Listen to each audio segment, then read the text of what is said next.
Dinagsa ng mahigit 2,000 mga residente ng Barangay Santo Tomas sa lungsod ng Pasig ang sinagawang libreng medical mission nina Kuya Cory at Ate Sara kasabay sa kanilang kapistahan. Ramdam ng St. Gerard Charity Foundation ang ginhawa sa mga serbisyo na hatid ng kanilang medical mission.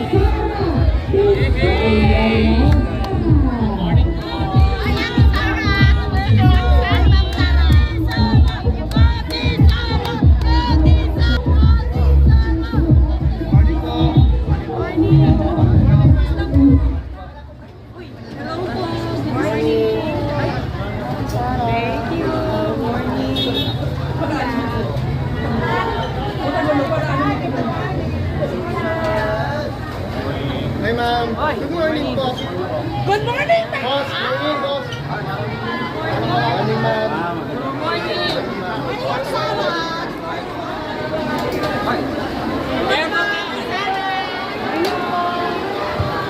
Ito na kabarangay!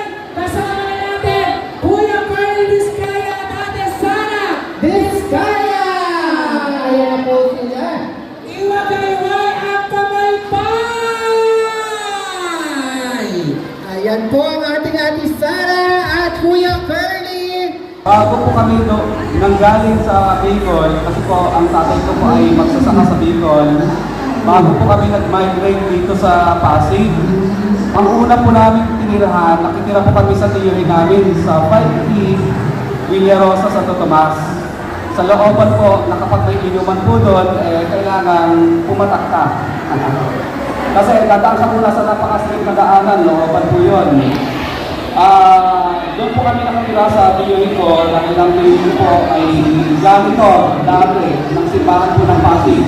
Nang limang conception, so, para magkaroon po kami ng baon dati noon, sa school, kailangan tulungan namin yung tiyuhin namin sa paglilinis sa pagdadalo ng simbahan. Kapag ito doon ay libre yung patira rin po muna doon sa bahay nila.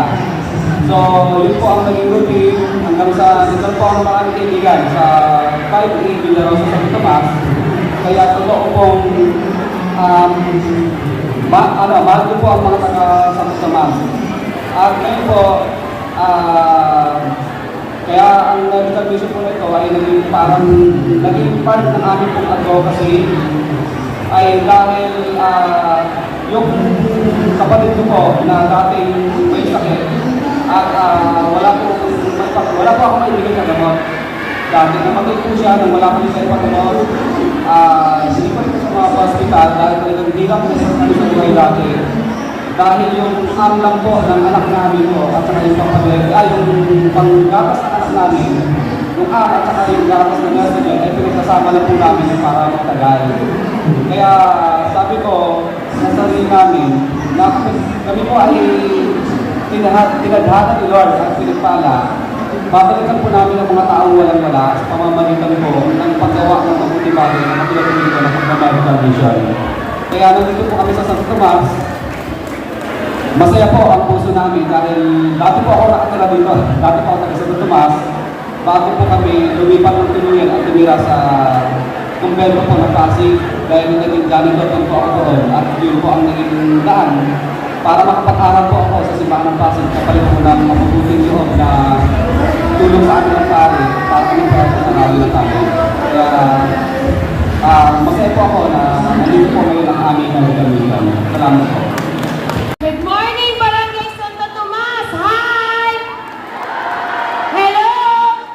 Grabe, alive, alert, awake ang Barangay Santo Tomas! Palakpakan niyo sarili niyo at nandito kayo para sa medical mission ng St. Gerard Charity Foundation. Lahat ba kumain na? Kumain na? Bye! Sarado daw yung charity sa kanto ng metro. So, ngayon anong meron tayo? May libre tayong check-up, may libreng gamot, may libre din tayong bakuna sa aso, may libreng laboratory. So, yung mga gusto magpa-check ng dugo, meron dyan. Meron tayong x-ray, may libreng ECG. So, lahat to libre na servisyo para sa inyo, libreng bunot. Kung sino pa gusto magpabunot, kahit wala nang ipit, pabunot nyo pa rin. Okay? May libre pa tayong massage, mani-pedi, tsaka buffet. So lahat to, handog sa inyo ng St. Gerard Charity Foundation. Lahat libre. Na-miss nyo ba to? O yan. So binabala natin na itong mga services for free. At dahil dati, taga Santo Tomas ako, alam niyo yan, taga Santo Tomas ako dati. Yung dalaga ko, taga Santo Tomas ako. Mahal na mahal ko ang Barangay Santo Tomas. Kaya nagbaba tayo ng medical mission dito ngayon. At may palibre tayong concert mamayang gabi para sa fiesta nyo. Yan. So, relax, enjoy lang kayo. Relax lang, chill lang kayo dyan. Iikot kami. Pag nakita nyo ako, pag may kahilingan kayo, huwag lang bahay mo pa, hindi tayo. Approach nyo lang ako. Ready ako makinig sa mga hinanay nyo. Plus, may libre pa tayo. Ito, bibigay natin sa HOA to. Nakita ba yung mga HOA? Yan, lahat to sa inyo to. Plus, may mga wheelchairs na ibibigay natin sa mga recipients. Kung wala dito, iiwan namin sa barangay kay Cap Eya. Alam nyo, tuwan-tuwa ako kasi mahal na mahal kayo ng kapitanan nyo. Pinayagan niya kami dito na mag-medical mission at natutuwa ako na nandito din para support ang former barangay captains nyo, si former Cap Jess Pinay at si former Cap Pare Joey Morica. So palakpakan natin silang lahat. Sobrang support. Medical mission po. At sinabay na rin po namin yung pagbibigay ng lahat ng mga request ng mga hawak gaya ng mga tables, chairs, fans nila. Sinabay na rin namin sa gilid.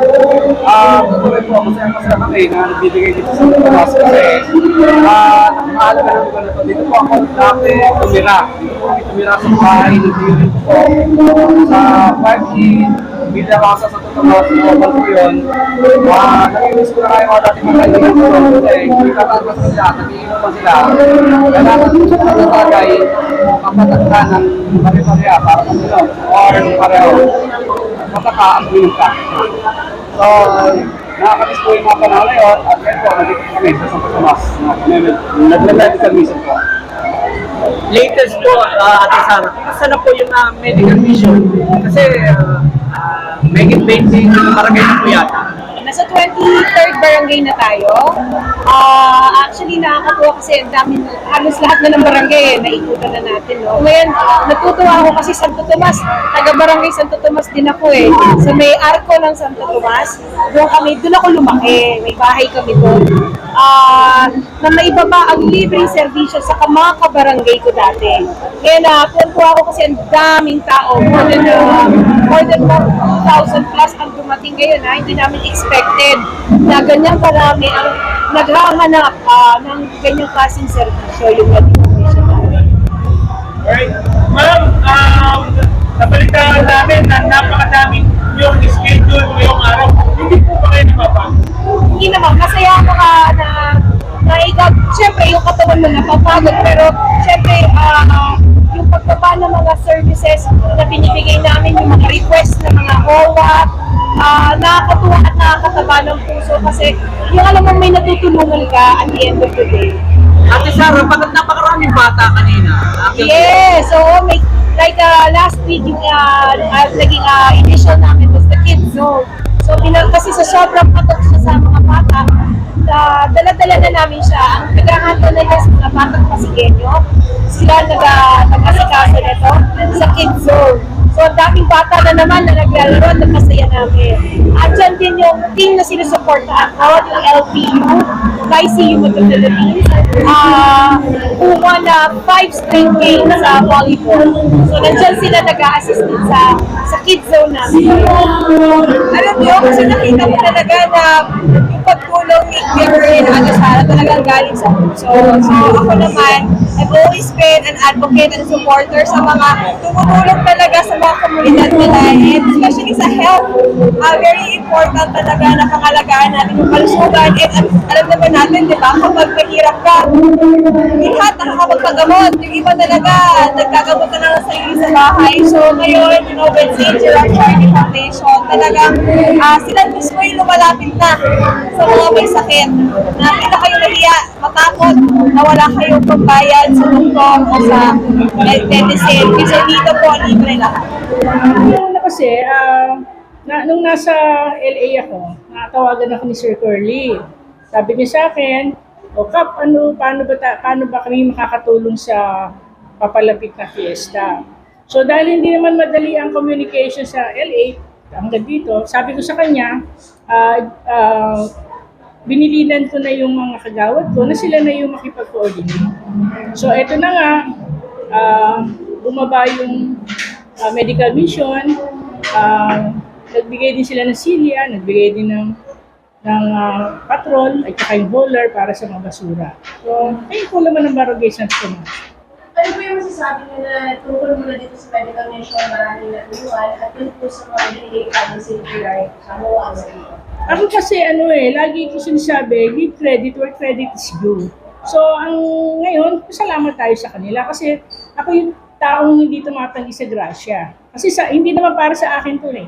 Di ba? Hindi naman para sa akin yung bunot, hindi para sa akin yung check-up, para sa mga tao. So, ibigay natin at huwag natin pigilan.